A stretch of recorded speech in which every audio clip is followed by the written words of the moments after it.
Greg Smith from Rivals. Nick, thanks for getting us connected with Greg. Greg, how are you this morning, my man? I'm doing very well. Thanks for having me on. How are you guys? Doing great. Doing good, Greg. It's obviously a big weekend for Nebraska football on the football field, but it is shaping up to be a massive weekend off the field in terms of recruiting. I kind of want to just give you the floor to start out. I mean, you know this stuff as well as anyone. Kind of just set up the weekend for Husker fans of what type of weekend in the recruiting world this could be for Matt Rule and his staff. Yeah, pretty simply, like it is, of all of the recruiting weekends happening around the country this weekend, Nebraska and Miami, I would say, have the two kind of big showcase weekends, right? And we know what Miami does kind of with the amount of 5 stars and elite talent they bring in down there. And Nebraska's list is very similar to what that list is going to look like with the guys that are coming into Lincoln. But I think the big picture thing here for Nebraska is they've been laying the groundwork for a weekend like this really since last spring, right? They have been bringing in a lot of these guys that are coming in that are blue chip talents and are highly rated in the Rivals industry rankings, have already been to Nebraska's campus before. A lot of them have been peer recruited by, Trey Taylor, who has been very active in kind of peer recruiting, and now Torrey Pittman has joined in along with Matt Erickson. And so Nebraska, it's a huge weekend for Nebraska, but it is also not just hey, this is the first time all of these blue chip guys have come here. They've quietly gotten a lot of them there, which is going to really help with the familiarity that those guys have with campus, but then also they've been hearing about what a game day is like in Lincoln, especially for a big game like this against Michigan. Like, it's shaping up to be what could be really a program-changing weekend if Nebraska can kind of hold up its end of the bargain on the field. We're speaking with national recruiting analyst Greg Smith of Rivals and also On3. Greg, I guess that's one thing that we've seen Nebraska and the staff under Matt Rule. They've really embraced visits in like March and outside of the season. Is there any specific like advantage in addition to game day to why coaching staffs might want to have some visits in March in comparison to during the season or vice versa? What are the main differences that you see that you hear from guys of why they want to visit when they do?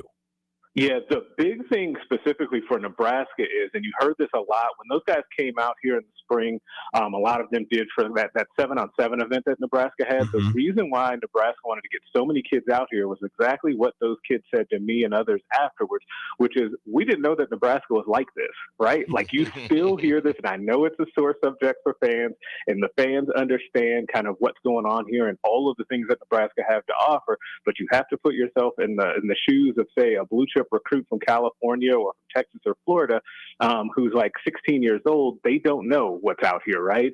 And so that's the huge advantage to getting them here in March and in the spring, because they get to just see, like, without fans, well, there are fans around for the event, but without like a game day experience, what it's actually like in Lincoln, what Nebraska's facilities like, what everything is to offer here. Then you plant the seed of, hey, if you think it's cool now, wait till you come back here in the fall and see a game here, and that's where it really pays off, and that's where we're seeing kind of then having them set up. So it's a multi-step process of being able to get them exposed to Lincoln and to campus, let them see that it's actually better than they think or may have previously thought, then bring them back for a game and kind of blow them away that way. And so far, that is kind of working out, and we'll see kind of what happens from here. Greg, AD, question for you again. Thanks again for coming on with us this morning. Obviously a huge game for Nebraska, taking on 21 Michigan. Michigan has already had an environment like this, obviously, when they were in Norman a few weeks back. As Nick mentioned, the lights are not going to be too bright for them at a 2:30 national televised game. If you're Matt Rule, though, we all talk about the year 3, what he did at Temple, what he did at Baylor. Now here's an opportunity for the nation to see if Nebraska has made those major steps. You bring it to recruiting with all of those things I just mentioned. How big is it for Nebraska? I know this is kind of an obvious answer, but still just hear your input. How big is it for Nebraska to show up and show out, not only for the national attention, but for those recruits that are saying, you know what, Coach Rule's cooking something here in Lincoln, I want to be a part of it? Yeah, it's a huge deal, obviously, because a lot of these kids that have been hearing from Matt Rule, like say these 2027 kids, have been hearing from Matt Rule really since he took the job, right? Like a lot of those defensive backs, the moment that Addison Williams touched down in Lincoln, he started contacting those guys because he knew that he could get this caliber of player to come at least check out Lincoln and see what it was about. He couldn't do that at his previous stop, right? Mm-hmm. And so to get guys here and let them see, good results. First of all, see what it's like, but then see good results on a big national stage. Like it'll be, you guys know, like it'll look amazing out there, and the vibes will be very high if Nebraska can pull this off.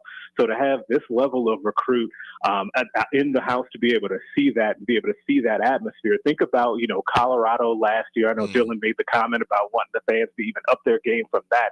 Think about being able to have this amount of good recruits in the house to see that kind of atmosphere in another win. Like, I don't think it's priceless of, the type of impact it can have moving forward for those guys, because Matt Rule has been telling them for a couple of years, hey, we're going to build this thing. This is what I do. I'm going to build it slow. In year 3, this is really going to explode. And if they actually show that on the field, it just is a nice proof of concept for him and a big deal. Greg Smith, the national recruiting analyst for Rivals, joining us on the Allo VIP line brought to you by Allo Fiber. Now, Greg, looking at this weekend specifically, a lot of the names you mentioned just a couple of minutes ago, the Trey Taylors, the Ericksons, Torrey Pittmans, those are all 2027 guys. It's this weekend's, it's important for the upcoming class, but for really 2027 and 2028, this is the weekend for those classes, right? Yeah, absolutely. Like and this is not unique to Nebraska. This is what's just happening with kind of the cycle that we're in. Like, I think it's something like, 95+% of our Rivals 300 are already committed for the class of 2026, the current class. So really most schools have their current class of 26 done. Now there is an interesting thing for 26 for the transfer portal. Like, you do want to, going back to AD's question too about, what this does on the big stage. Like, you want to show potential transfers as well that, hey, Nebraska is continuing to make those strides. So that's actually more important than what you'll see from the 2026 high school recruits. But no, it's a really big weekend for 27 and 28, especially 27. Nebraska already has, at this point has a top 3 class in our rankings for 2027, kind of led by Taylor and Pittman. Erickson is a nice prospect in there as well. And they've got their, eye on several big time recruits, and a lot of them will be in attendance this weekend for 27. Juju Johnson, the number 5 cornerback in our rankings. Duve Williams as well, I think he's number 4. They've got a lot of big time 2027s that are coming in that are going to get to see this atmosphere. Greg, we've all been around Nebraska football, and we've followed the recruiting side of things for quite a while here, and it's not as much of a surprise that they're able to get guys on campus, but I mean, it as well as anybody. There's a difference between getting guys on campus for a visit just to come check it out, but then actually having a true shot at some of these prospects. And because I remember back in the days of TJ Pledger and Brendan Radley Howes, there were visits being made just because this other guy was already committed and he said, hey, I'll come check it out with you. Like those types of things. For this weekend and the next couple of weekends for those 2027 class specifically, does Nebraska have a true chance to land some of those top prospects that you mentioned? Yes, they do. The short answer. The longer answer is it's funny that you went back to TJ Pledger and Buki and some of those guys. Is that I do think that's a great call. If you did have you've had a lot of that. Hey, I'm coming because my friend is there, and I'll just have a good time and see what it's like. And but I'm in the back of my mind, I'm really not going to go to Nebraska. They're not really a strong consideration. I think you're having much less of that right now with these guys, and it's for a couple of reasons. One, I think it's what I said earlier when you have guys coming back for their second, third, sometimes some of these cases 4th visit to Lincoln, then that it's serious, right? And that's a big thing. The other thing is I think the relationships that a lot of these top players, especially when you look at the defensive backs that are coming in with Addison Williams, you look at Shorts and his relationships with some of these wide receivers. I think that these are real, genuine relationships that these guys have that also are keeping Nebraska kind of on top of mind for some of these elite recruits. Are they going to get all of these guys? Absolutely not. It's just not the way that it works, especially considering who Nebraska is recruiting against for some of these kids. And I know Matt Rule made the comment recently about, they're recruiting against, the LSUs and the Georgias and Ohio States. But what comes with that is some really hard fought battles, and you're not going to win all of them. But if you start to win your share, then you start to really put together an elite roster. But in order to do that, you've got to win some of these big showcase games as well. Greg, you mentioned some of the Kill Shorts. You mentioned Addison Williams. Also, I would put Terry Braden's name in there. Of course, John Butler in there.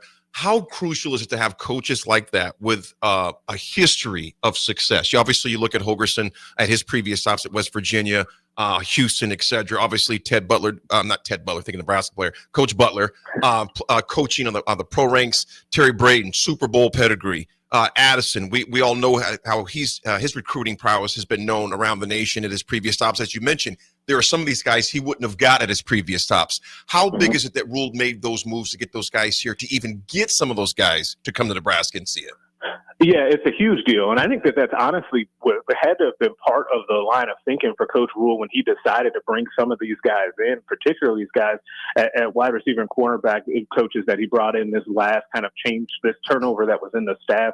I think that was very intentional. I think it's a very smart move. And I'm glad you mentioned Coach Holgerson, because he's one that it feels like, and especially coordinators get this anyway, where we don't talk a lot about coordinators on the recruiting trail because generally they don't do as much as those position coaches. But when you talk to offensive guys, you talk to Trey Taylor, you talk to those other receivers and tight ends, they are well aware of kind of the history of Coach Dana and what he's been able to do with offenses that he's had.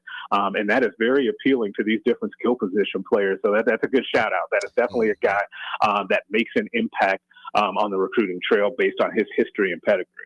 A couple more for you, Greg, before we let you go. Greg Smith, national recruiting analyst for Rivals, joining us on the Allo VIP line brought to you by our friends at Allo Fiber. Okay, Greg, I want to talk quarterbacks for just a moment, because there's been a lot made through the fan base about the way Nebraska's recruited the quarterback position, and it's not necessarily out of the ordinary to go get a quarterback each class. But when you look at the profile of quarterbacks that Nebraska's been able to attract the attention of, not only Dylan, but then going on to TJ Lateef and Dayton Raiola, and then Trey Taylor in 2027, and there's some notable names in 2028, even looking farther down the road. What are just your overall thoughts on Nebraska and the quarterback position? Is it a situation to where, in this day and age of college football, if somebody moves on, if somebody decides to go somewhere else, there's backup plans that are high in talent, and Nebraska doesn't have to use the portal, or just kind of what's your read on the way Nebraska's recruited the quarterback position? Yeah, I would say that they're actually very well positioned with quarterback, and the way that they've done the job of going after and getting Dylan, first of all, was, I think, the big domino in this, obviously. And then seeing the way that he's played, I think that, I'm sure you guys have talked about it, and I've noticed this, is that I feel like he's somehow become underrated nationally with what he did from his freshman year, and then the leap that he's now made, and we've seen through these first handful of games this season. So the good thing there, though, is that the kids see that, right? Like, these other recruits see that he's made progression, that they were able to get him on the field early. And so, hey, if I come in, I'm going to be able to play, and I'll also be able to get coached up under Coach Holgerson and kind of improve my game, because he's got a strong development history with quarterbacks. So that's got all those kids interested, right? But then I think on top of that, continuing to keep that pipeline of quarterbacks strong is really important, because if we're being real, someone at some point will move on from your quarterback room, right? You can only play one. And so when you end up having this level of depth, someone ends up moving on. But the flip side of that is now Nebraska becomes a really attractive option in the transfer portal as well, just because of who would be coaching him and then the success that they're currently having. So I think they're in a great spot at quarterback, which, as we all know, is the most important position in sports. So that ends up being a very good thing. All right, Greg, last one before we let you go and get you out of here is basically, I just saw before we had you on this segment, Nebraska added another visitor from the 2028 class. This isn't me asking you if there's any guys on commit watch, because I think that's unfair to do, and I think that's unrealistic. But you talk to these guys as much as anybody. Who are some names that Nebraska fans need to know that are going to be on campus this week, that Nebraska, you know how they feel about Nebraska and Nebraska feels about them? Yeah, I think the first guy to mention is Juju Johnson, the number 5 cornerback in the nation from out in California. I think that Addison Williams has done a great job with him, and I think that Nebraska, I would classify as the leader at this point. Another California defensive back, Duve Williams. Now, they're in a tight battle, as Nebraska is with USC on that one, and USC has a lot going for it, being the backyard team in that case. But I do think the Huskers are the biggest threat to land him if it's not going to be USC. The guy that I really have an eye on, and I know a lot of Husker fans will be happy to hear this position group shouted out, is 5-star offensive lineman Kennedy Brown. Like, I think that that's a kid that Nebraska is in a better position for than I think most people would realize on the outside looking in. And they've got a real opportunity to move the needle this weekend. And I do think, we shouted out the 2028 guys that are coming in. I do think it's important to have a guy like Carter Barrett, who's from neighboring Iowa, and is a really highly ranked kid for us. He's an offensive tackle. I think having him back on campus to show him what this is all about, and I know he's excited to see it again. I think that that's a big deal as well, and someone Nebraska can move the needle with too. But I think that it's going to be a great weekend if all things go, according to Husker fans' plans. And I think it is shaping up to be a really fun one. Greg, we sure appreciate it. I just pulled up Kennedy Brown, too. Greg, this young brother looked like he'd been in the league already for 2 or 3 years. Yeah, see, that's what it's supposed to look like, right? When I tell you that a kid is the number 1 player in his position, in his class, that's what's supposed to happen when you pull him up. That's perfect. I was like, Greg, is this AI? Right. Well, that's what it's supposed to look like. Greg, I guess one last thing, but this one just came to my mind. Is there any risk for guys that are in Nebraska's 2026 class that are still being recruited by other schools that are kind of on your radar in 2027? I know that's a little farther away, but I guess that's always a thing that just popped into my mind as well. Any news there? Yeah, I think that, there's always guys when Nebraska recruits, I think at the level that they're starting to recruit or hoping to recruit at, that's always going to happen. So that's fair. I think the number 1 guy there is Danny Odom, the defensive back out of Florida. When Nebraska got him, I think that it's not a real secret in the industry that they went kind of above and beyond with their kind of NIL, rev share kind of package. And so other schools are also trying to do that, namely Ohio State and Clemson. People around the industry also know that Ohio State had been kind of notoriously stingy earlier in the cycle. They're allegedly going to loosen up the purse string. So I think Ohio State is one to watch and bear. That's definitely trying to flip Danny Odom. Nayland Scott, the wide receiver, is another one that teams are really coming after as well. I feel good about both of them sticking with Nebraska at this point. Odom will be back in town this weekend as well, which is a huge deal and earlier than expected. So, yeah, I think Nebraska will have their work cut out for them there, but I think they've got a shot to hang on to both. Well, Greg, we can't thank you enough, my friend. It's always good to catch up and appreciate all your hard work, and we'll definitely talk to you down the road. Yeah, we'll talk soon, guys. Thanks for having me. Thanks, Greg.